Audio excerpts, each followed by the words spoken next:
Hello Steve. Hello Jill.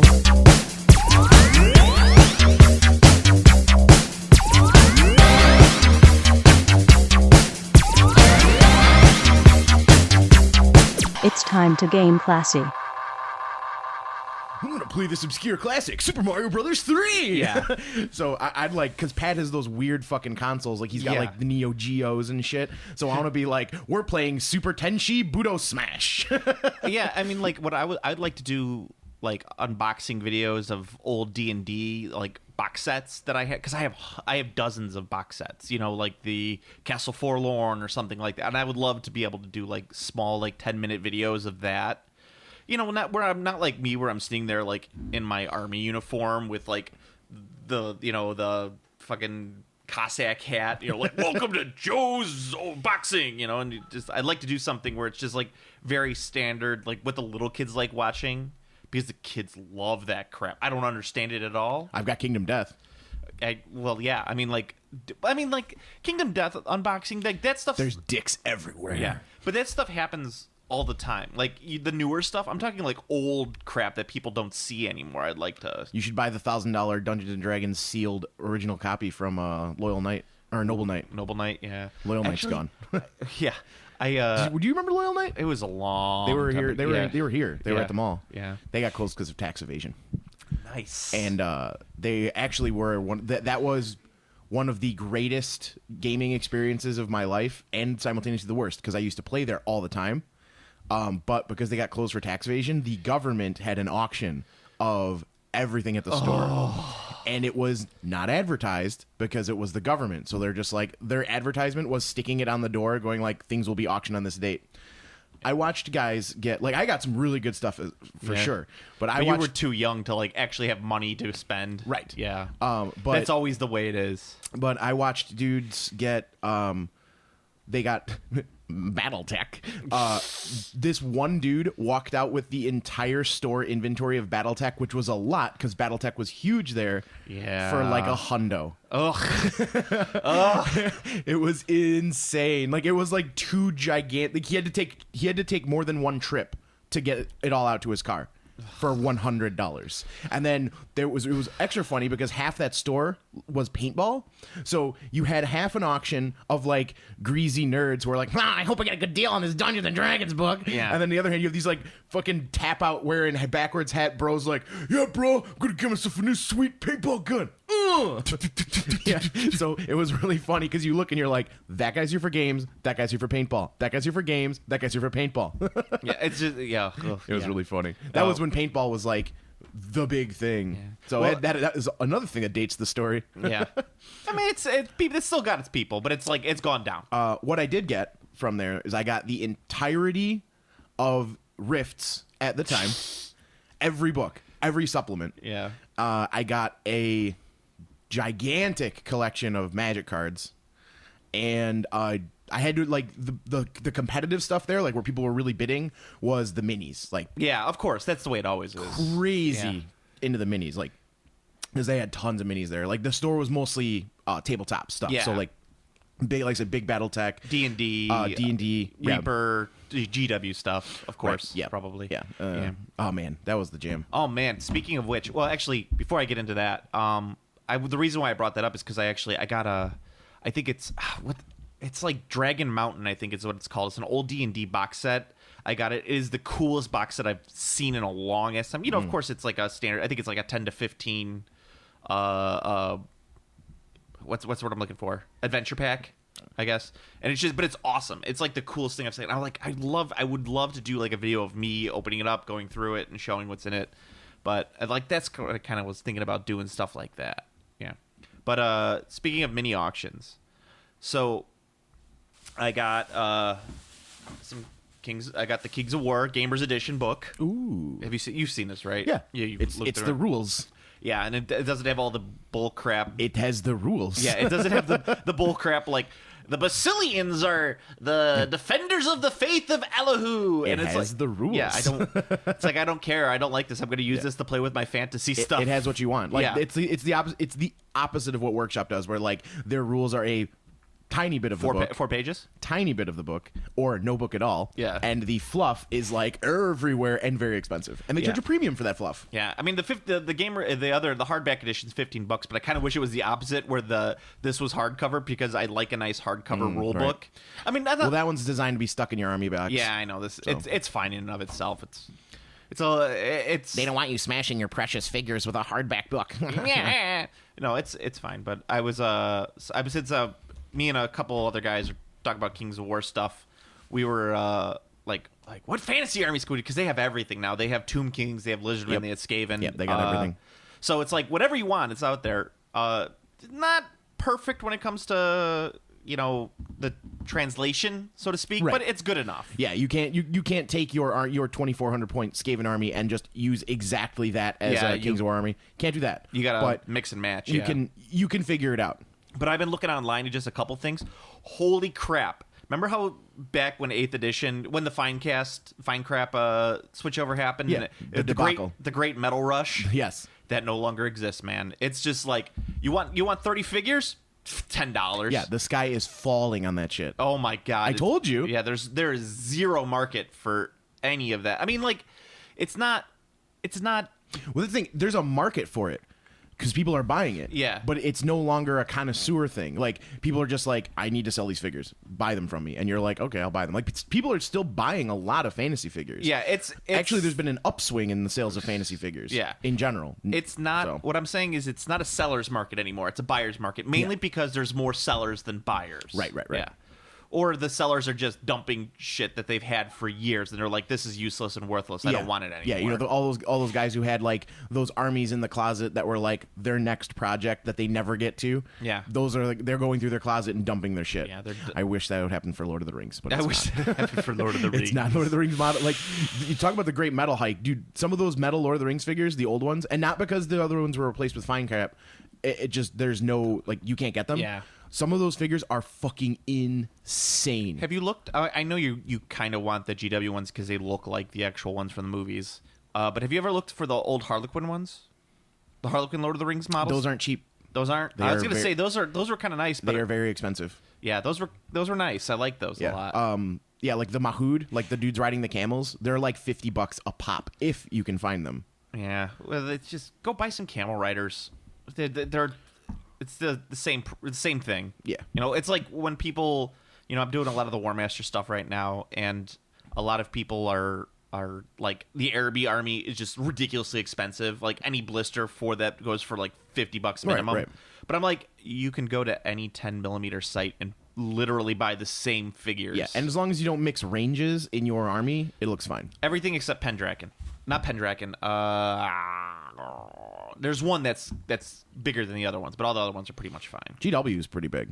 Yeah, GW's big. They're the same scale as Callistra, but Callistra, that's the one that's the bigger one. Yeah. As long as you don't mix Magister Millissum, Old Glory with the Callistra, you should be fine. Right. Yeah, so if you're doing a War Master army and you're not using the official G-Dubs figures, you should use all Callistra. Check out my greater. That's the new Bones model. Your Vrak. Yeah, that what that's going to be. That's going to be my Greater Demon of Tzeentch for my War Master army. Yeah. And here's these are the new Bones figures released. That's my Greater Demon of Khorne. That's hilarious. Isn't it an exact perfect for War Master? They're actually awesome because they're just a little bit bigger than the official GW ones. Yeah. So that makes them look even cooler. Yeah. I also got they have. Oh, these are great. They're releasing Bones released a bunch of feel that plastic though. That plastic is just. Oh yeah. This is the worst. This is the worst thing. This is why I don't like Bones right here. And this is a great thing to demo on the podcast. Yeah. But this. Smoosh. I'm pushing down on the demon's right hand, and his entire body is just like smooshing to the left. Yeah, that's going to take a lot of repositioning. It's rough. But the thing is, what the biggest problem with the small ones, and like this is what I was saying when I got my Bones Kickstarter. What I was so disappointed by was that because they're flimsy. Yeah. But the bigger stuff is really good. The bigger figures, the things that you'd want the things you want to be cheap that never are. Yeah. Those are fantastic for Bones. Like the big dragons, like the giant Cthulhu, the things that have real heft, they're great. Yeah. They're the small figures are the ones that have like the floppy swords and stuff, and like there's no And the weird thing is like with a lot of tension on it. The weird thing is that a lot of my casting, I use resin. I use a 2-part resin, and that if you add a little bit more of one part than the other part, the figures turn out exactly like that. Right. However, if you use an equal part, like 100%, like if you're like super careful and you get an equal part, it turns out like perfect. Like the models are like that perfect, like tensile. Yeah, it's kind of strange. But I mean, like I said, my final review of Bones being that like I think it's the best thing ever for you to just grab. Yeah. If you're doing a lot of miniatures combat in your role playing games, I think it's fantastic. I think painting it is crazy. Yeah. Here's like these are little hatchling dragons. How perfect are those for War Master? Yeah, these dragons are sweet. Yeah, and these actually are these are okay. Like the only thing floppy on him is his wings. Floppy wings. But yeah, see, like if you grab the top of his head, yeah. if you grab the top of this guy's head and kind of like compress your fingers, like I'm doing, if you do that, you can feel that what I just did, and feel how that feels really solid. Yeah. All of the giant figures feel like that. They're entire parts. So it's really weird to me. And this is the thing that's crazy to me about that is that head and the body feel so solid when you squeeze your fingers, but the wings are floppy. And it's one piece. You didn't put it together. So what? How do? There's actually there's another really cool piece I bought it the other day, and it's it's like a tomb priest kind of looking figure. Okay. But it looks just like the Age of Sigmar Cetra. That they released, like the big, like, you know, the big one with like skulls upon skulls, but it's like that figure in 28mm. It's almost the exact same pose and everything. Do you mean Nagash? Nagash, sorry, not Cetra. Nagash. Because Cetra, he rides a chariot. He does a and he does four-horse not, chariot, and he does not kneel. And he Because takes, if you do, you lose the game. and you and no tomb priests are allowed in your army. That's right.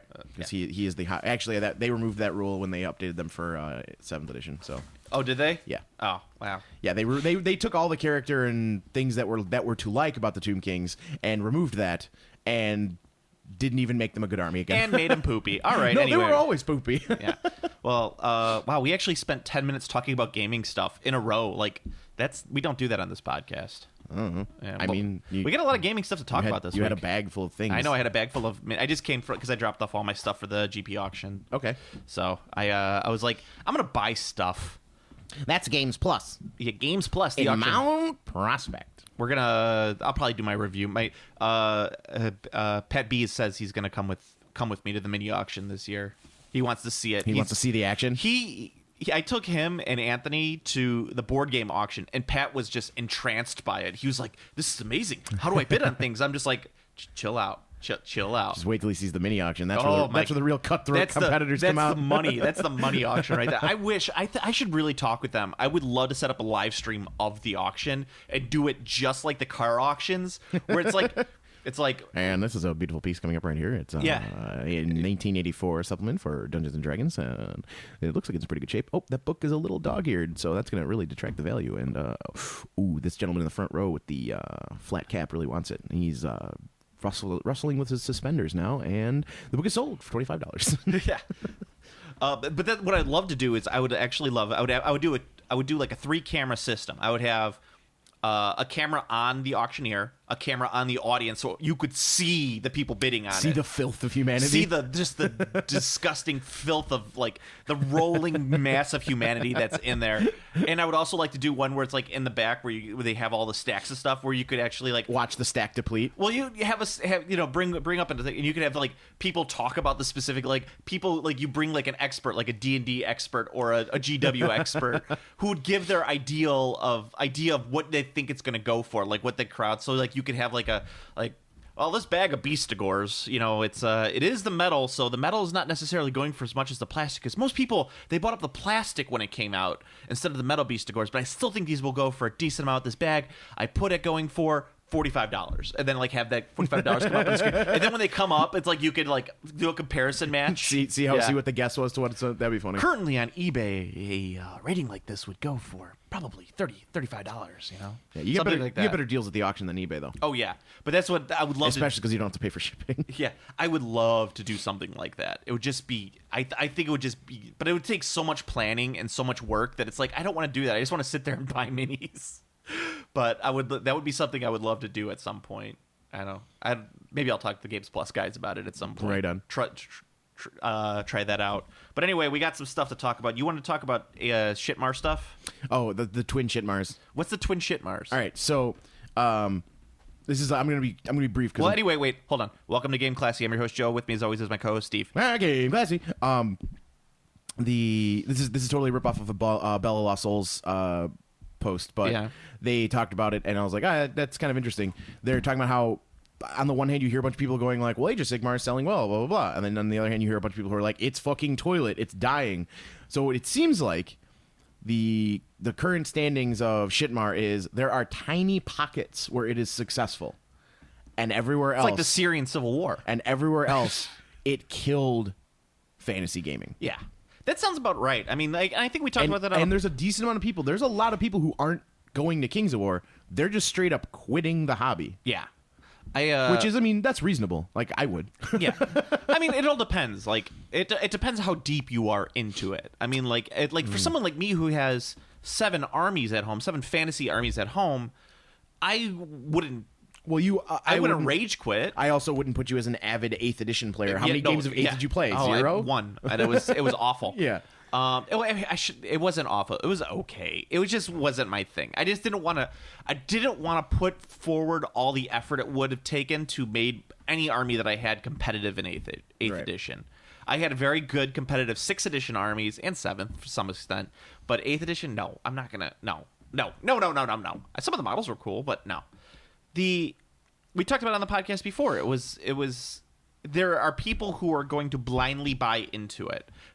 And I guarantee you, every one of those small pockets is going to dry up when Games Workshop isn't releasing anything. Mm. They haven't released shit for Age of Shitmar, ironically enough. But it's like they released a ton of those Golden Boys, the Emperor's Golden Boys, and then the Sigmarines and then Corn guys. Yeah, the Sigmarines and Corn guys, which is fine. But they're not coming out in any fanfare. They're nothing that hasn't been in the box set except for like, oh, these guys have crossbows. Well, whoop-de-fucking-do. There's also the guy with the bolt thrower. Or bolter. Yeah. Bolters. Yeah. But I mean, it's like, whip-de-fucking-do. Who cares? And I did read a bunch of people saying that the Age of Shitmar box set was selling very well to the 40K players. Yeah, of course. They're true scale Space Marines. Yeah. Everyone's wanted that for a long time. And the Corn guys are really nice sculpts, except for that big monster thing. I don't like that thing. I don't know what the hell is going on with its head. Yeah. It doesn't have a head. It is like a maw with like a little head on top of it. Yeah, it's like a little skull there. So it's like a bottom jaw. I hate it. Yeah. I hate it. I fucking hate it. Yeah, it's not a very good sculpt. And it's got that CAD sculpting where it looks all like bleh. Yeah, I hate it. And it's got that really bad like 3D print stuff on it still, and it's just like, ugh. I fucking hate it. Yeah. But I do like the big fat guy with the whip, though. He's like, no, he looks like he's about to throw up the KFC he just crammed into his mouth. I've said it before. I like the Corn models, with the exception of the one, but I'm not going to be picky about it. And I think the Sigmarine models are... I mean, you can just throw it away. Yeah, the Corn models are... the Sigmarine models are fine. They're just not my bag. They're not my bag. Right. So it's, it's like whatever, but... Show me something. Show me the orcs that you're doing. Show me the dwarves. Show me the elves. Show me something that I'm going to be like, oh, fuck, I want to play this. They're relaunching all of their old figures with circle bases. My head just explodes. I'm taking the opposite stance. And double the price. I'm taking the old school approach. I'm like, I've been... collecting Bretonians lately. I'm just like, fuck you, Games Workshop. I'm going to do an army you haven't updated since 6th edition. I'm going to do that for Kings of War. Actually, it's really funny because Dwayne, one of the guys I'm playing with, he was like, I literally just bought a ton of Bretonian stuff for like $50, like massive amount of Bretonians for $50. Mm-hmm. And then he comes up to me and he's like, do you have this model? I'm putting together Bretonians for Kings of War. I'm like, no shit, so am I. That's awesome. But it's really cool because I'm doing it under Forces of Men and he's doing it under the Basilians. Nice. So it's like, either way, it's going to be like armies. Playing 2 different armies. I like Kings of War and I think it'll work for the transition over, but yeah. I mean, it is now the official format for the independent grand tournaments. Oh, really? That was a huge, there were so many fantasy players butthurt because they were just like, we thought it was still just going to be 8th edition. But they're like, nope, grand tournaments using Kings of War format. That's smart move. Yeah. Because 8th edition is poo. Yeah, well, I mean, everyone's sick of 8th edition. People have been, 8th edition was causing people to leave the game already. Yeah. So... Yeah. You want to talk about speaking of Mantic? The twin Shitmars. Speaking of Mantic, you want to talk about the Warpath Kickstarter? What a Kickstarter. That is a fucking cool Kickstarter. I mean, okay, once again, it's one of those things where it's like, I don't fucking like the models, but it's I do like the I like the rats. I don't know, man. I like those models. I thought all of the 3 armies they did, the new dwarves, the resculpted Forge Fathers, yeah, the Enforcers, and the Vermin. I just don't like. I like them. I don't like Mantic's flavor on dwarves. I just don't like how like their fantasy and their sci-fi dwarves look. It's fine, but it's just I'm not a fan. But the Vermin, the Space Skaven, I like. I actually think those would actually work really well in fantasy too. Like you just get rid of some of the guns, and they just look like armored rats. Use them as your storm vermin. Yeah, use them as storm vermin or anything like that. The men are fine, but whatever. Those jet bikes are fucking pimped. The jet bikes are pretty cool. Those look like the Empire speeder bikes. I do like those. And so it's like I wonder if Mantic is doing this to get a jump on all the people who are going to be defecting from 40K when they go over to Age of Shitmar rules. when it's Age of the Emperor. Age of the Emperor. Well, that's what there's 30K, man. That's what the rumors are still bubbling. I mean, bubbling in ruins. There is the conspiracy, the tinfoil hat rumor that fantasy was going to be canceled. And they made Age of Shitmar because they're like, hey, let's see what the reaction is to this, and we'll use that, and we'll use all of the things that go wrong or all of the things that go right with Age of Shitmar, and that's how they're going to roll out the new 40K. And then Alessio Cavatore was the man on the grassy knoll who shot JFK. That's right. Hey, I'm Alessio Cavatore. He shot at Rick Priestley. He shot at Rick Priestley. But Rick Priestley turned back and to the left, and the bullet missed him, and instead it hit Gav Thorpe. And then he wrote the second edition dwarf, the 6th edition dwarf rulebook, and everyone was like, "What the fuck is this?" Gav Thorpe, and his glutes were tweaking at the very prospect of a dwarf. Does a dwarf play around? No, that's his ponytail. No, it's his ass. It's his man tail. Have you ever seen Gav Thorpe's ass? No, I have not seen Gav Thorpe. Got a big ass. He's got a big ass. Yeah, he's like a normal sized dude, but he has got junk in the trunk. What I've always noticed about Gav Thorpe is he's got that man ponytail. That's just like, and you're too old for that. Joe and I determined that another Joe determined that the ass is just a dwarf sensor, and it twitches and like flops around when there's a dwarf player nearby. So he turns and looks and sees looks like, where's the person who plays the dwarves? Be like, I play dwarves. Let me tell you about my army. And he like rushes over. Let me tell you about grudge lore. Yeah. And we imagine he's the worst of the dudes who corner you and tell you about their D&D character, except he corners you and tells you about the dwarf army. Dude, I've been following a couple War Master things on eBay right now. So but the dwarves only have like one rare blister, and it's the hammer blister. It was one of those alternative ones that they released for like a month and then it disappeared. I saw a blister of it go online. It went for $75, in bidding. Because normally like if you do buy it now, sometimes it'll go for more than what it normally is, just because the person's like, oh, I want to buy this. Click. Yep. No, this was like, it started at $1 and it went all the way up to $75. I was like, holy shit. Damn. I know. So I was like, I'm rooting through my old like. I gotta have some of those. Well, I don't, but I was. So I went. I have a in my basement. I have a big tote. Those big like tubs that you're gonna get. Like, I have one of those that's just. I put many things in those for safekeeping, and then later opened it up, going like, I don't need any of this shit, and throw them away. I have them full of blisters because working at the bunker used to get those big bags of like discount blisters, and they'd sell them for $1 a piece to employees. So I have like 2 tubs of those full, and as I was going through it looking through the War Master stuff that I have, I found like a bunch of Bretonian War Master stuff, and I'm like, my daughter's college fund is here. But yeah, that's like, oh man, that shit goes for so much. I have a bunch of those like alternative blisters. I don't have any of the hammerers, but I do have a bunch of that, like Tutijin Guard and nice demon stuff, and I don't know what I'm just gonna hold on to it. I'm just gonna sell it on eBay. I'm not gonna sell it on eBay. I don't sell shit on eBay. I don't. I sold one of those Battle 5 armies that I got. I finally sold that, so that went. Made a decent buck off of it. And then I turned around and I spent the money on War Master. So there you go. See, that's why I don't sell shit, because I just end up buying more shit. Right. Yeah. I got a smog, though. I got a spare smog. War Master Smog. Oh, War Master Smog. Okay. Yeah. All right. So yeah, the Warpath. I would say buy into it. The best part is it's the price. There's a add-on thing there where you get 10 jet bikes for the price of 0 Games Workshop jet bikes. Yeah, because it's $40 for 10, and I believe the jet bikes start at 50 for Workshop. I think so. Yeah. Yeah, it's really funny. What I do recommend is their rule books are weird though, because they're doing a rule book and then they're doing like 3 army books. There's 3 systems. 3 systems. It's a 3-system game. So the game's going to come out with there's going to be the dead zone level, which is like very compact. You're using like 10 figures or so per side. Yeah, it's like the Necromunda. Then there's going to be the skirmish level, which is small forces but bigger than dead zone. You'll have like 2 squads and like a vehicle and maybe some special characters. So and then there's a rule set for that, and then there is the big game, which is like the 40K. Yeah. So I mean, it's like it makes sense because they're trying to get people to buy into it to play like the smaller games, and this isn't. I don't think the market's exactly an alternative to 40K right now. Like, I'm glad it's very successful, and I would imagine most people are buying them to use for 40K. Yeah. Because 40K is so big and popular, and from what I've heard from everyone, like this edition of 40K is the best it's been. So it's not exactly a shining moment to like play this instead. Yeah. But with Kings of War, it's like the opposite. Kings of War is just like, hey, we've got a game, and fantasy players are like crying into their fucking cereal. They're like, oh, hey, there's a game over here.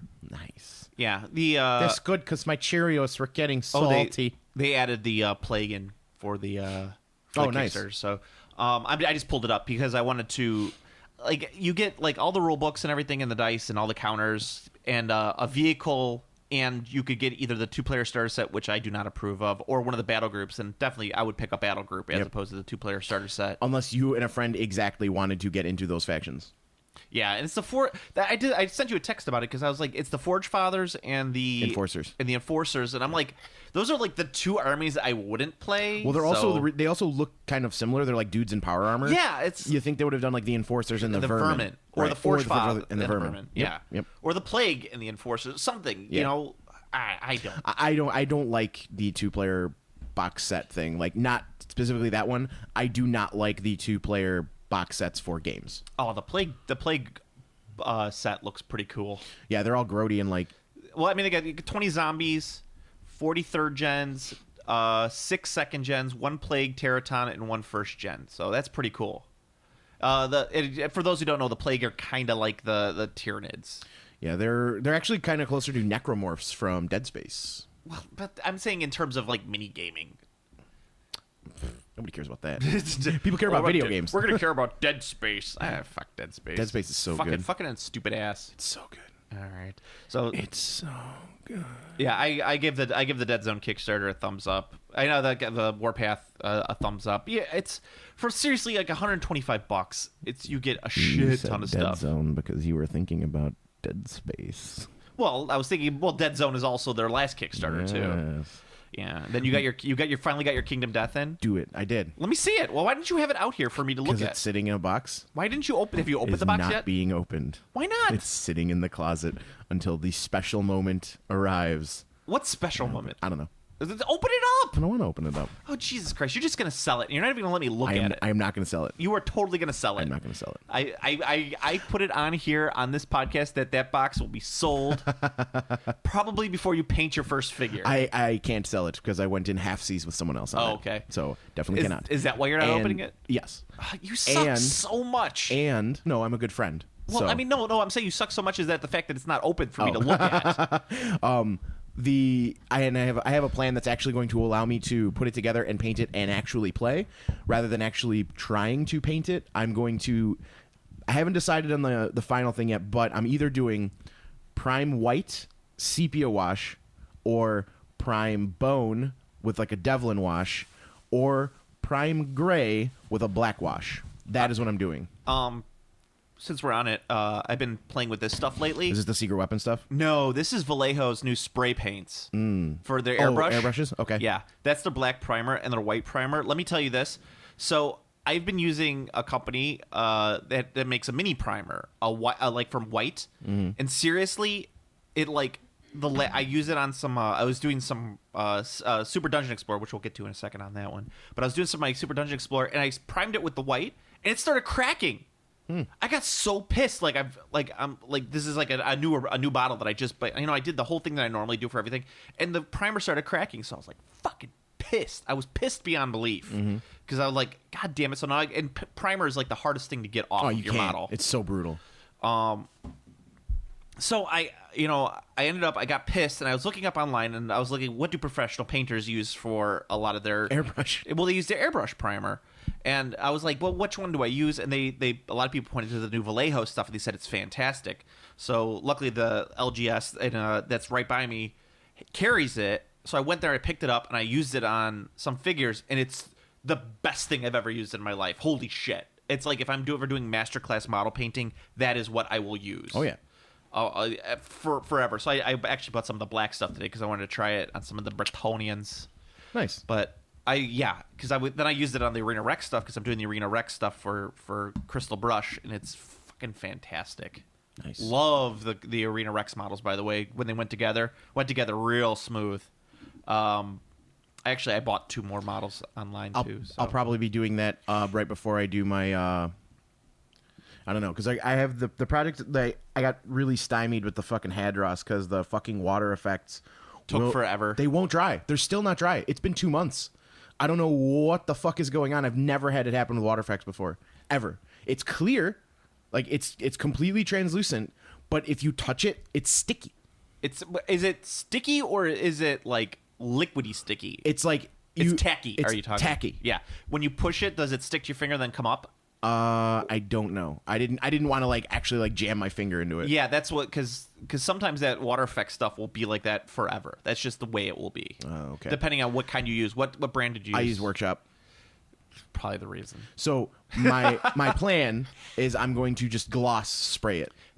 I was gonna say probably your best bet to do then would be to get either like a clear varnish.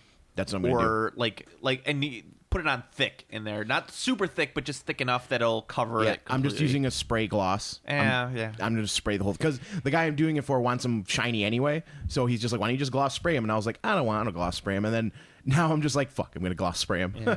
So that's going to be my solution, but I was waiting and not doing anything else because I'm like, these are almost done. They're taking up a lot of space because they're all assembled and stuff. Yeah.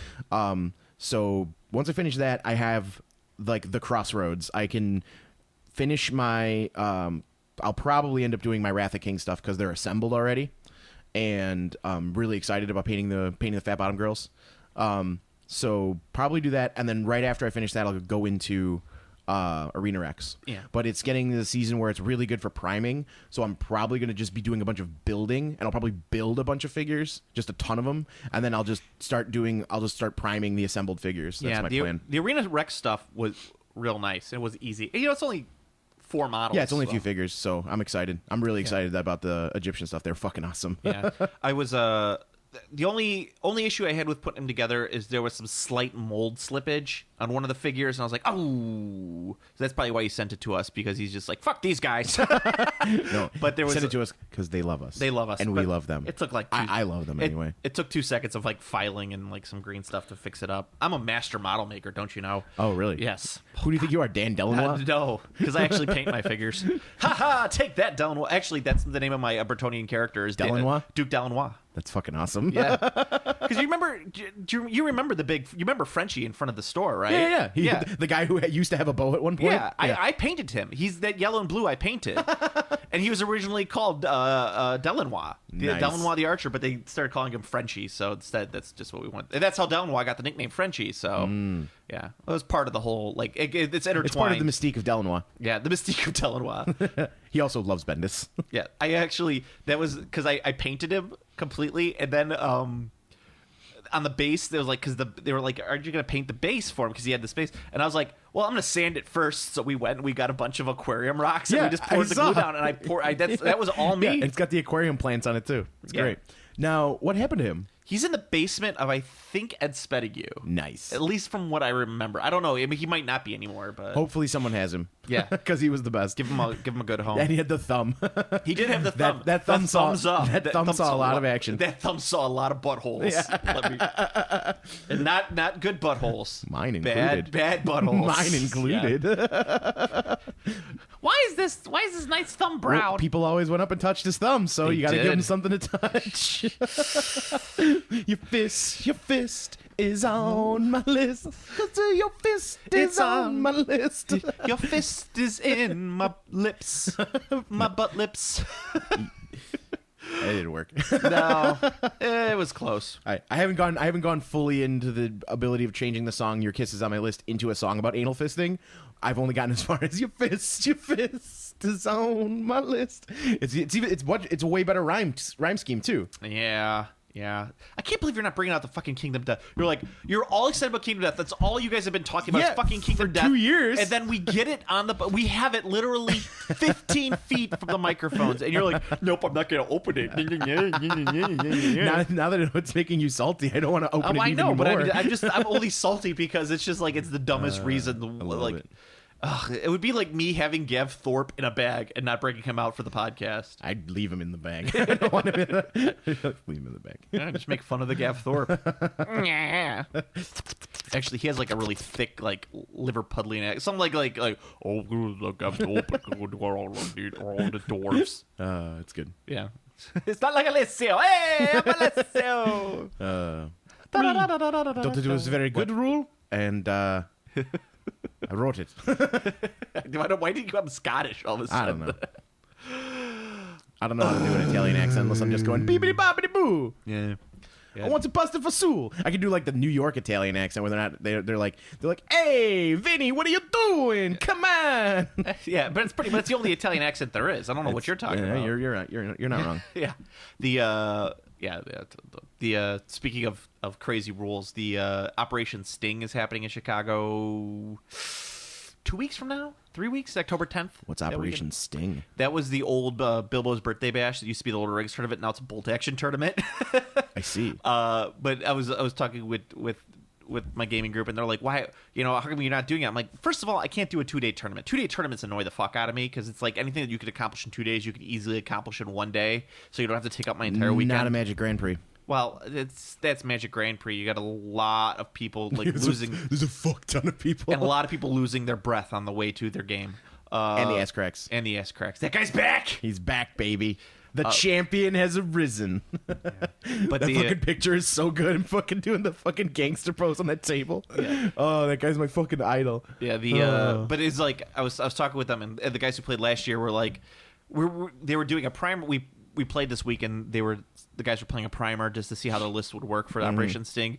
And he was like, yeah, the guys at the tournament last year kept on forgetting this rule and this rule and this rule and this rule and this rule. I'm like, well, that's the reason I don't play in that fucking tournament, is because I don't want to play against people who don't know the goddamn rules of the game you're playing. Yeah. Well, I mean, those people are usually really easy to beat. So. No, they're not, because they sit there and whine and argue like, where's that in the rule book? And it's like, I don't know where it is in the rule book. I just know it's part of the rules because I read through the fucking rule book. Do you know what would actually solve that? What? A fucking judge. Yeah. Why are there no fucking judges at miniatures tournaments? This is something that's bothered me for a really long time because I've played in lots of card game tournaments, and the ability to go hand up judge and wait for a judge to come to your fucking table and resolve your rules dispute seems like the most simple thing in the world.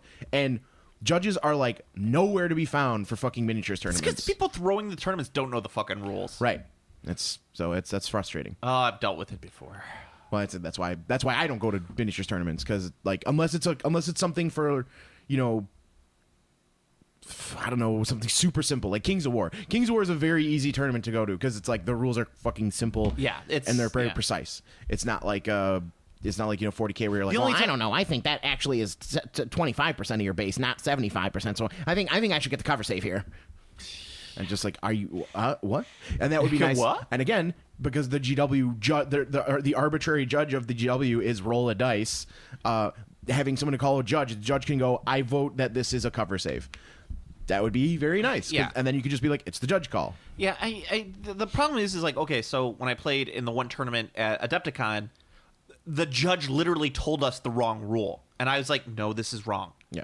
And he's like, well, according to that, you got to be careful with this because only this guy can shoot in this. I'm like, no, that's not the case. That's only in this unit. In this unit, it's different. Yep. And he was like, and I was like, this is a guy who wrote one of the books, Steve. This is a guy who wrote one of the books for the game. So literally, he was like, you know what? You might be right. And he went and got someone else to give him the. I'm like, you didn't have to do that because I was right. That's funny. Like, God damn it. Which is why you need a head judge who you can appeal to. Well, I mean, this guy was the fucking head judge. He was the guy running the fucking tournament, and he was wrong on a rule. That's really funny. See, there you go. I know. They gotta have a vetting program for that. There's a reason there's levels of judges. I can't. That's why I can't play in tournaments anymore because I get too fucking competitive with them. And it's like, and I don't want to be this competitive. I just like, it's not like I want to be like a fun vampire, like you or you've taken up the mantle, my friend. I know, or like you've got that mantle. Your collar has risen out. Your fangs dropped, and you're just like blood. Do I look like you look like Strahd? I was gonna say, do I? Yes. So I was going to say, do I look like Spawn? Is that how big my cape is? You have Spawn's cape on Strahd's body. Yeah. And you have become... Tell me more about the Strahd cape. You have become the cape. fun vampire. I've become worse of more... But that's the... I don't... Because the key is, when you want to play in tournaments, you need to play competitive games and games that are balanced for competitive play. You're absolutely right. Which is why I don't play in miniatures tournaments, because miniatures games, except for very few, are unbalanced as fuck. Yeah. And the amount of time you need to put into the trying to get your army up to snuff, it's not worth it. It's just not, because you should be playing but card games are a really good example because the format rotates and changes a lot. But money notwithstanding, you can play the best deck. Anyone can play the best deck, and there's no build time for it. You go to the fucking internet, you type in the deck list you want, you pay with your credit card, the deck comes to you, you have the best deck, and you can play at the highest level competitive scene with the best deck. And you can't be like, oh, I only lost because I was playing green and he was playing red. Oh, I'm an idiot. But that's the problem with miniatures games, because there's no real rotation. Like, if they don't come out with a fucking insanely tight balanced rulebook immediately, it just doesn't get fixed. Like, Trollbloods will always be a terrible choice in tournament play for hordes, just because of the way toughness interacts with death clock.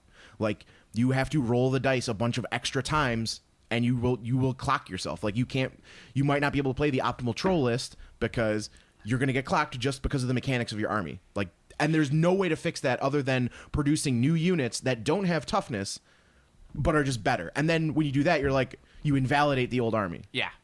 No, you're absolutely right. Speaking of card games, what's going on with Force of Will? Why is everyone pissed at Force of Will? Okay. Because you've saying nothing but Force of Will's glories on the podcast, but now all of a sudden I've seen people are mad at Force of Will. I'm going to start with an analogy. Okay. Force of Will could be an example. This is not an analogy. Of whatever. Hang on. So, you have a game that is on fucking fire, and you try to put that fire out with a river of piss. Okay. That's what the company is doing. Okay. So, number one, people are not mad at the game. Okay. People are mad at the company. Okay. For two reasons. One, the first, they released a starter deck in advance of the card set. That starter deck contains the new cards, the new mechanics, and it broke the format. Like, it broke the game. It was so overpowered compared to what was available. It made one deck so good, you were literally an idiot for playing anything else. And that's the game being on fire, is that it's... No. The on fire was like the popularity. Oh, okay. I thought it was like how Games Workshop is currently on fire. No, Games Workshop's burning. Yeah, that's what I'm saying. Yeah. On fire is good. Burning is bad. Oh, okay, I see. I'm sorry. So that was, people were pretty salty about that. Because generally card games fall into card games, like fighting games and a lot of other competitive games, they fall into tiers. Yeah. And you want those tiers to be very close. Yeah. But the deck was Bahamut, the dragon, was tier 0. And like, you never want a tier 0 in your game. Like, that's the worst thing, because tier 0 means the deck, whatever it is so good, nothing will consistently beat it. Like, it's probably got like a 90-10 matchup against everything. So tier 0 is awful. So the only thing that matters at tier 0 is itself. Yeah. So there were 2 big tournaments, like the last 2 big tournaments, the top 8 were all Bahamut. 8 Bahamut. And it wasn't that everyone was playing the deck, because it was less than 30% of the field, making up 100% of the top 8. Twice. And that's bad. So like, people were quitting because of that. But that was not something that you could not recover from. And like, the game's still selling fine. Like, there's a lot of like mass hysteria, because people are still worried. Dogs and cats living together. People are still worried because it's still a super new game. Like, it's not even a year old in the States. It's the game's 2 years old, but it's not even a year old in the States. So people are, scared. They don't want, like, they're invested now. They don't want it to go away. So that was the first thing. The second thing, at Worlds, dude was playing in the finals. This is like the game. It's on the line. If he wins, he's world champion. If he loses, he does not. It was American versus an Italian. The Italian player allowed 2 card effects to resolve. He was like, the American dude played a card. Italian guy says that's fine. The American dude played another card. Italian guy says that's fine. Now, what should have happened is he should have cleared a bunch of the stuff on the Italian player's side, and the Italian player wouldn't be able to respond because he let the cards go through. So he can't do anything in response because he said, like, that's fine, it's done. Yeah. So then the Italian guy tries to use a creature on the board that was supposed to be dead because he let the card effect resolve, and tried to use its ability to protect another creature. Yeah. Which he should not be able to do because he let those card effects that were going to kill the creature resolve. So like, they're done, their effects are on. So that should be it. So he's like, the American's like, you can't. And he's like, no, you can't do that. Like, it's already dead. Like, you can't. You let this go through. You can't do that. And the Italian player called judge, and an Italian judge was there. Ooh. And this is where people are getting fucking conspiracy city about it. And the Italian judge ruled in the Italian guy's favor. Now, I wasn't there, so I don't know any of the other circumstances. So I can only say from what I've heard from the story. And people are super mad at Force of Will for this, because the Italian player ruled in the Italian judge ruled in the Italian player's favor. However, knowing card games, you have the ability to appeal a ruling. Yeah. And he did not appeal the ruling. He did not ask to escalate the ruling to another judge. And people are saying that, like, this is the reason he lost the game, because this crucial moment is what did it. Maybe that's why he lost.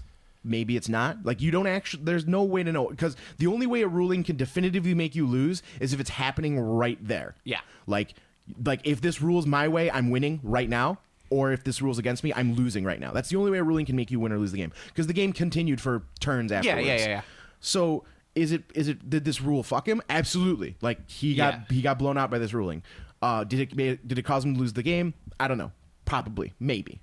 But he didn't appeal. So it's Force of Will's fault for not having a structured system. The head judge, like, it's the finals and Worlds. The head judge should be watching that. Yeah. Like, he should be sitting there observing that game. There's no reason or excuse for him not to be.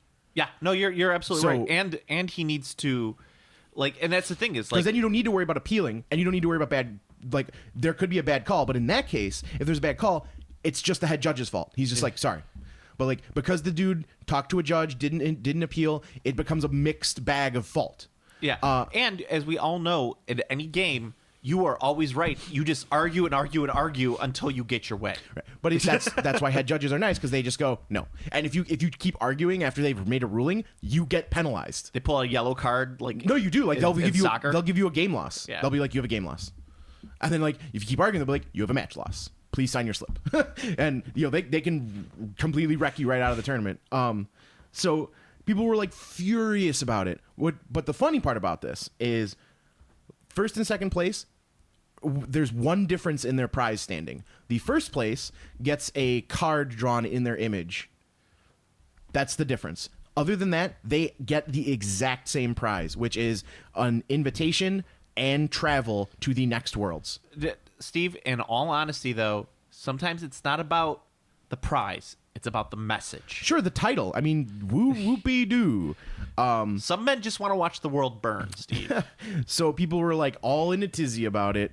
I think this is something that some people will like get very salty about, but it's a little different. Like if it was a Magic Worlds, that would be a $25,000 call. Yeah. So that would be, I could see people like pitchforks and torches about that. But even then, once the full story was discovered, they just couldn't rewind the game state. They discovered what happened. They realized the judge made a wrong call, but there was no way to fix it at that point. I mean, the guy Force of Will has compensated that player, and he said he is very satisfied with the compensation they gave him. Well, yeah, and that's the thing is that you in that situation, just if you're playing the game and you know you're fucking right, that's your responsibility to make sure that calls appeal. He might have never played in the world stage before or with international competitors. Maybe, I don't know. He's from Hawaii, so I gotta imagine he's played with Japanese people before because Japanese people love Hawaii. They do. They're always there. Yeah, I mean, they in 1940, they were there. Like 1942, they were there, man. I meant for vacation. Okay. I thought it was for Pearl Harbor. We think they killed 1,000 guys. We fucking nuked them. I was making a subtle joke. Thank you for hitting it with a hammer. Not a problem. Yeah. Not a problem. I also added in the nuclear bomb guilt. Yeah, I know. I was trying to be subtle and make a joke. A wedge joke. I saw your joke and I fucking threw it right off the rails. You were like, a joke? Pull down your pants and hey Joe, I shat all over your joke while spinning around. Yeah, while spinning around on there, using the shit as like a fountain to like propel yourself upwards and spin around in a circle. All right, so we're getting towards the end here. I feel really good about that. Other things, Super Dungeon Explorer Kickstarters. Another one's coming up. Another one? Yeah, they're doing a version 2 of the rules. Looks pretty good so far. Why don't they just release that game? Game is released. Yeah, I know. Why don't they just release it? Why are they doing a Kickstarter? Probably just they're good with the money on it. It's Kickstarter, like established companies using Kickstarter for things is starting to really grind on me. It's grinding on you. Starting to really grind on me. I don't mind it that much. It's different though. I don't really look at it as a Kickstarter at this point. Even it's a store. It's a pre-sale store, yeah. which is not what Kickstarter is supposed to be. Yeah, and that's the problem. It's like you're like. Decide if you want to do it as a store, like if you want to make it a mobile play. I mean, Kickstarter is not going to stop it because they're making bank. Kickstarter makes 10% or some shit. Yeah, they make ridiculous amount of money. Yeah, so they're like, yes, by all means, bring everything you can to Kickstarter. Yes, have some. Yes, I'll have some. I hope they haven't like said too much, but I hope that they really improve the warband rules for Super Dungeon Explorer, where it's like, would you make out with Rick Moranis for $5? Like tongues? No. All right. I was wondering. I mean, like, I like Rick Moranis, but I wouldn't make out with him for $5. I mean, the money would have to be pretty high for me to make out with him. So, yeah. What if you got to be in a film? Making out with Rick Moranis on film. Okay, yeah. Right. I would do that. Cool. Yeah. Yeah, and not like a porno, like a major motion picture. I know what you're talking about. Very good. Yeah. Like you said film. I knew that wasn't a porno. Yes. There's some art to it. It's got a little gravitas. Only unless of Dave, what's his name? The other guy from the Strange Brews there, Dave Thomas. Oh, hey, what a hoser. He's totally making out with you, Rick. Yeah, exactly. All right, carry on about Super Dungeon Explorer. Sorry, I just had to get that thought out. Yes, have some. Yeah, that's where that's how my mind spiraled into that. I figured. No, the Warbands rules, because I like the Warband sets that they put out where it comes with a hero, like a couple spawn points and like a bunch of villains and a mini boss. Mm-hmm. Like those box sets are awesome. They have 3 of them. I think there's 2 available right now, and a third one's coming out. And it's like the Zombie Town one is really cool. It comes with like a little like haunted house as a spawn point, and they got these like zombies, and the hero is this like survivor. She's got like a rolling pin and like a frying pan. Nice. It's really cool set, and there's a couple like really good sets that are out there. It's just the rules for that are kind of like weak right now, so I would really like them to have like an official rule set for it. Yeah, my issue with that is like I like the hobby industry. I like the games industry, and do I think Kickstarter is ruining the games industry? No. But I think that Kickstarter is taking away some of the importance of the game store. Yeah, and you're right. It's de-incentivizing game stores to carry games that were on Kickstarter because they're like, Why am I going to spend money to put a game on my shelf that everyone already has? Well, and that's the thing I think with the Kings of War. On top of that, is like I know a lot of game stores were burnt by Kings of War and just Mantic as a whole, because they were like, why should I carry this when anyone could get what they want from this Kickstarter? Granted, it's been a couple years, and now with the great fantasy crash of 15, a lot of people they're starting to carry it again because they're like, well, fuck it, I'll just sell the rule book and you know. Yeah, I mean, if you're a store owner, I think you should carry Kings of War, and what I mean by that is you should carry the Kings of War rule books and accessories. Yeah, that's it. I wouldn't carry their models. Not a chance. Yeah. Not a chance. No way. I mean, I know a lot of. I like Mantic. I like Kings of War. I would not put a single one of their models on my shelf, and not because I think the models are bad or anything. Just there's no incentive because they're available. They're available super cheap directly from Mantic. So if you have someone who wants Mantic models, just they'll special order it from you if they want to support your store. Yeah, I would carry the rule book, and I won't even carry the fucking rule book. I just have the printouts of the fucking. I would definitely have the rule books because people like books. Yeah, people do like books. I would carry the rule books and the accessories, the little tokens and stuff. That's fine. But other than that, no. I feel the same way about a lot of miniatures games actually. Like the only one I would like if I was doing a game store, I would stock. If I was doing a miniatures game store, so I have the space for miniatures, I would stock 40K, obviously. Duh. I would have privateer box sets like the starter box group in like a little privateer island because PIP is like falling at this point. It's the popularity is dropping really fast. Not to mention that there's a couple sites that are selling like this shit wholesale for super cheap. Right. So it's questionable. The actual best miniatures game to stock your shelf with other than 40K in my opinion is Wrath of Kings. Because Wrath of Kings is actually ideally set up to not bury you in SKUs.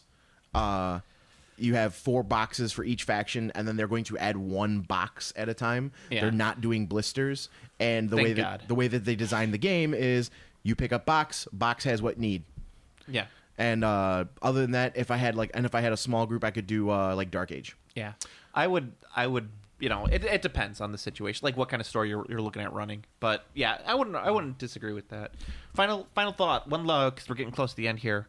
Last thing I want to talk about was Mierce. They got another Kickstarter coming out. Another one. This is like their 4th one, I think. Hey, they've delivered on them. Yeah, and the models look really cool. Do you remember when we covered their very first one? And people were like, "This could be really shady." Yeah, and turns out it's not. Turns out they're delivering. They delivered, and they have like some really cool. Their rule set's incomprehensible. Yeah, that's what. Who was that talking? James was talking. I have yet to see the rule book. Dude, it's bad. Is it? It's bad. It's just the game might actually have really good mechanics, but I cannot understand what the book is trying to convey to me about them. Yeah, I mean they did. It's like it was like the one thing I think you highlighted from Beyond the Gates of Antares that was like the addition to the addition will be an addition squad. The addition squad will be added to the addition squad, and then if the addition removes to the addition squad, you'll be able to add a mounted command unit. If you have a mounted command unit, you'll be able to add an addition, but you can only add one addition up to 1 unit squad. Now you have 1 unit squad with the addition, but unfortunately you cannot add a unit squad addition to the addition squad unit's power. And that's how it's written. And it's like, what does that fucking mean? Jesus Christ. So that's kind of how they're just so obtuse. This is their, let's see, 5th project, I think. Okay, so they had Darklands, A World of War, Darklands First Edition, Darkland New Kindreds, Darklands Metal Age, which I think is this one, and Darklands First Edition 2. See? 5. So 5, yeah. And Bane Beasts. Oh yes, can't forget about the Bane Beasts. Yeah, so 6 big ass figures. Yeah, so that's their models are fucking awesome. Their Rhino men are badass. Yeah, the only I just wish there was a good generic system for them to play in those models with. A skirmishing Kings of War, if you will. Yeah, or I don't anything really. It's just that they're pretty ridiculous. The big models are great. If you want to just paint some models, you can always go with the most generic system of them all: chess. People who play chess with minis, I would sit down and I'd see their nicely painted figures on the chessboard, and I would knock them over and say, "King me." Tic-tac-toe. I win. Oh, the level! I hate chess. The level of how many people I've had to fucking deal with who were like, That sound was me hitting my head against the microphone, by the way. I'm building these for a chess set. Oh, yeah. I need these Tomb King models so I can use them as the pawns in my chess. And then my other side is going to be the Imperial Guard. Yeah. I have to figure out a way to put the Lemon Russ in the corners as the rook. They mixed the fucking 40K and fantasy. Yeah. That's the best. It's the best. Tomb Kings there with like the fucking chariot is the fucking knight. Like, oh, you're the worst human being known to mankind. But no, yeah, fucking chess. No, actually, well, I mean, there's a couple that you could use. You could use it for Hordes of the Things, or You can use it for Dungeons and Dragons. So then your players can very quickly dispatch the expertly painted models you put on the table. Yeah, exactly. No, it's like, but it's just like I wish I had a reason to buy into that and use the figures. But I Yeah, don't. there's there's nothing. zero reason. I don't want to play that game. Not into it. No, yeah, I don't want to play that game at all. But I would use some of the figures. I mean, some of their stuff makes great like alternative fantasy figures. Yeah. Like the big shit. Yeah, I mean, you could always just crab them on multi-bases for Kings of War. Like, Multi-base. you want to do that. Like those Rhino dudes would be fucking sweet as ogres or some shit. Yeah, I mean, but I mean, like, yeah, that's okay. But I mean, like, I would love to have like a fucking army of that shit to use. But there's no, it's too expensive, too cost prohibitive to have enough figures to make an army. And there's no good skirmish game out there for fantasy and I'm sure everyone's gonna be like, well, this rule set's really great. This Song of Blades and I don't want to play that fucking game. This random ass game I've never heard of. Yeah, Great. exactly. This is a great game we've been playing lately. Yeah. And like, no, I don't give a fuck. I don't know. Can I play for Mordheim? No, then fuck you. The thing is that there's for miniatures I rule kid. sets. If I did find like a small rule set like that I liked, I would play it. For but, miniatures rule yeah. sets, there's the two styles. There's the friends rule set, which is like you can get this and play this game with your friends if your friends also play. Yeah.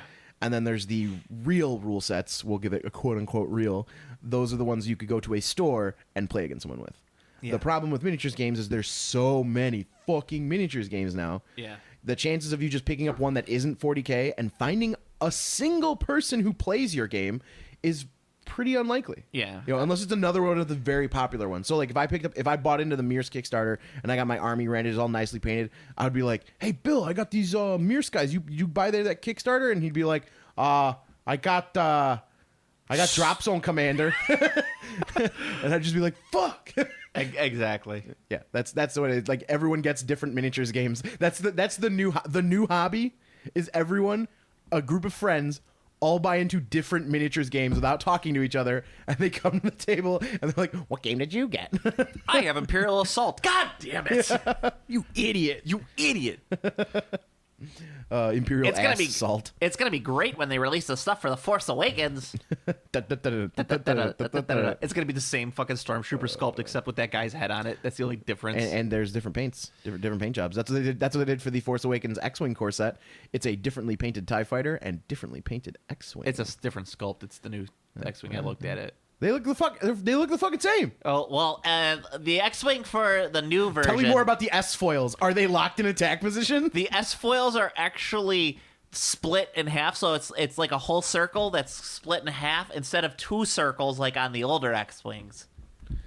It's fucking stupid. Yeah. Well, duh.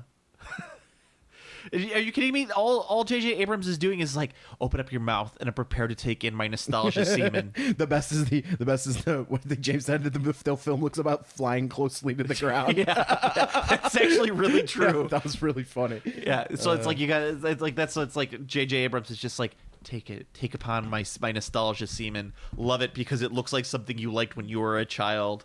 Try and recapture that youthful wonder that you had, and not the great cynicism that you've become. I mean, speaking of cum, George Lucas tried that. Look upon my goiter. That fucking weird ass thing. Jesus Look Christ. upon my Jar Jar Binks tattoo upon my goiter. He's gonna be a killer, man. Here comes dark. I got it every time. All right, so that's about it for this week. We went a full solid hour talking nothing but gaming, Steve. No distractions. No, just pure gaming. Pure 100% gaming. Yeah, I don't think we had any distractions for that. People are not going to like this No, episode. they're not going to like this at all. They're going to be like, fuck this, click. These guys are idiots. If I wanted to listen to people prattle on about dumb games, I'd listen to every other gaming podcast out there. It's true. Well, especially this one. we gotta do it every once in a while, Steve. We gotta just clear the We clear the air. We cleared the loading dock of all the gaming stuff. So next week we can talk about dicks, We've got nothing. butts, RoboCop, katanas. There you go. All right, so go to planetarbitrary.com for your Planet Arbitrary needs. You can follow me on Twitter at Planet Arbitrary. You can follow Steve by liking the Game Classy Facebook page. Game Classy Podcast. Game Classy Podcast /butts. I believe my name change has resulted in exactly one extra like. It might be. We're at 291. We're so close to 300 likes on the Facebook We've page. been like hovering at 300 for a very long time. Yeah, maybe one day we'll also hit the irrelevant milestone of 300 likes. Yes. Bro, I hope that we hit 300 right as we hit the 100th episode. That would be the best. So we're getting close, guys. And if you come up... Yeah, this is 98, yeah? No. Or is it 97? It might be 97. Go to the Game Classy podcast That's a lot of page. content. Yeah.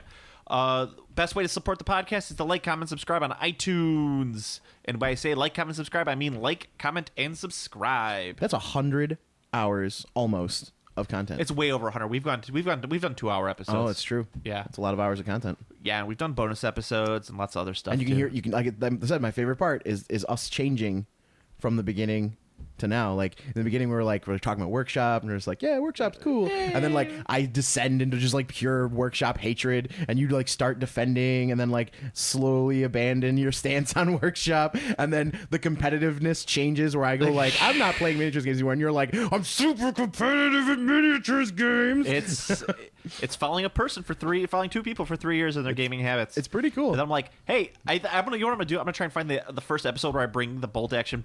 Bring up rulebook bolt action for the first book. I should see if I can find it. It's been my fucking bane ever since.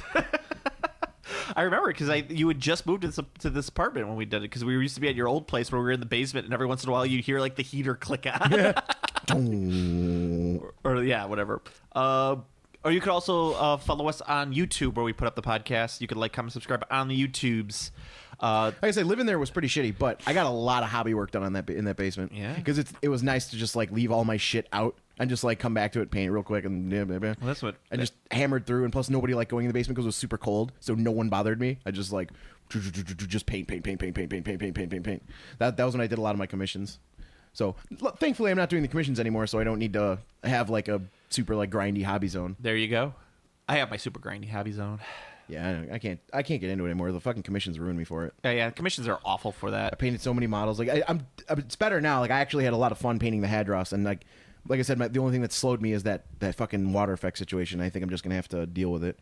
But other than that, I had a really good time painting. I have one guy I do commissions for now, and only because he's just left over from like when I used to have like 5 or 6 guys I do commissions for, like they all slowly dropped off over the years, and so this guy's still hanging around, and he's like, but I paid his stuff for like super cheap because it's literally like one coat and like ink, and I'm done.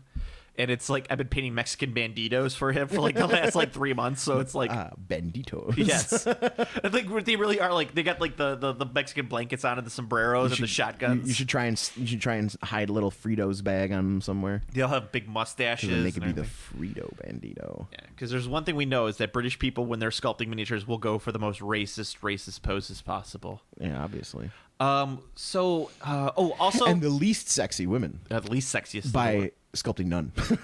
Well, have you seen British women, Steve? Have you seen British women? I haven't. They're clearly all men. Yes. by the sculpts, but going by what the miniatures they sculpt, they are all men. Yes. Or they're a man in armor that has boobs on it. Yeah, sometimes. Also, you can listen. Oh, that's making fun of Britain. It is. Listen to our sister podcast, the Play On podcast. That was my sweet accent. With Pat and Steve. Someday Pat will come back to this land and record. He's out. I know He's out in San Fran right he's now. in his world. No, he's back from San Fran. He's going somewhere else now. Oh, is he now? He's in a whirlwind adventure. Oh, fun. Yeah. So when he gets back, you guys will probably end up recording, and you could. But in the meantime, you could listen to Comic Book Logic with me and Kevin, where There should be another episode of Play On coming up soon. oh, fun. Yeah. So that way we can. I think the next one we got coming up is Hellboy. We're doing Hellboy, so Nice. It'll be fun. That's a fucking great movie. Hellboy 2 is really good too. Yeah, we want to do 2 Halloween movies for the month of October, so we're going to do Hellboy and Hellboy 2? That's No. a good call. No, I think we're going to do Hellboy, and I think we were thinking either Blade or Blade 2. Oh, Blade 2's good. Blade is not bad. Blade is actually pretty good. It's been a while since I've seen the first Blade. The last thing I saw for Blade was the third one, and that was fucking garbage. It wasn't terrible. Blade but 2 was really good, though. Blade 2, yeah. But Blade 2 is really weird because it was like, here's Guillermo del Toro's monsters versus Wesley Snipes. But that's what I want to see. I want to see everything versus Wesley Snipes. I want to see That's fair. Crimson Peak versus Wesley Snipes. Shit. Always bet on black. What about that movie where he's on the plane? Yeah, Passenger 57. Passenger 57? Yeah. Yeah. All right. So, Steve, until next time. May all your hits be crits. Game classy.